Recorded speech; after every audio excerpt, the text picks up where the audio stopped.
For most people in the workplace, the most stressful situation for your body language is when you're asked to speak on television. Now, we talked earlier about video, whether it's just on your cell phone, Skype video, and that can be stressful. But if you're in a big TV studio, bright lights, camera operators coming around, perhaps a prominent host grilling you with questions, for most people, that's the most nerve-wracking. And these days, it's not just the CEO. There are so many cable niche networks that are focused on subsections of industries. You could be a 24-year-old product manager at a company or a junior product manager at a trade convention and be asked to speak on behalf of your whole company on some niche TV network. Could be an online TV network. So you need to be prepared for this. You don't want to say, oh no, I'm not an on-camera person. If you want to be successful in the workplace today, you've got to think of yourself as someone who can communicate at any time, anywhere about what you do and what your organization does.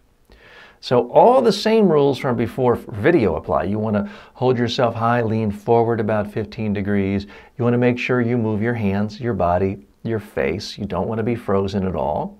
You don't want your eyes to go back and forth. You don't want a blank look on your face. You need a little bit of a smile.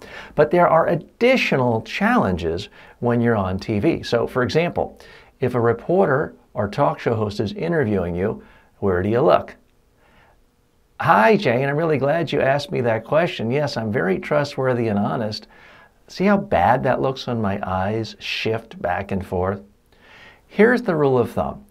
If there's a human being talking to you and you see the person, the reporter, the host, just look at the person. Ignore the camera. You cannot go wrong ignoring the camera if there's a person there. Occasionally, you may be asked to do an interview through satellite interview or through Skype, and you have an earpiece, and you can't see the person asking you questions. In that case, then just look at the camera, but you're likely to be more nervous than just doing a little Skype meeting in your office. So you're even more tempted to freeze, have your eyes bug out. Don't forget to blink. Don't forget to move head, face, body, and you'll be okay. Other things that are a little different about TV, you can get away with no makeup if it's a little handheld Skype video or FaceTime with a colleague or two. But when you're on TV, people could be looking at you on a giant screen. So even if your skin is normally flawless, and mine isn't, imperfections will show up, be magnified, your face will look oily, greasy, even if it's not. So my recommendation, even if the TV station or network doesn't provide it, put some powder on yourself. All you really need is a mosaic powder that doesn't change the color of your skin. You don't want to make yourself look like you're getting a tan, and you don't want to whiten yourself either. You want it to not change the color of your skin. I have powder all over my face now because I want to reduce the shine in case any of you are looking at this on bigger screens. If you're watching on a cell phone, it probably doesn't matter. So that's one big difference. When you're in a studio sometimes, it's more intimidating. There are a lot of people around, people can be talking.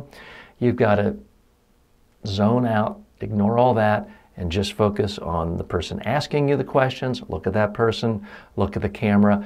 You might be put in a chair that swivels.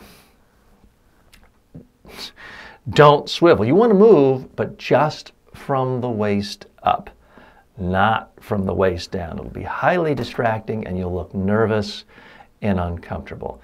So those are the basics of how your body language will come across your best anytime you're on television.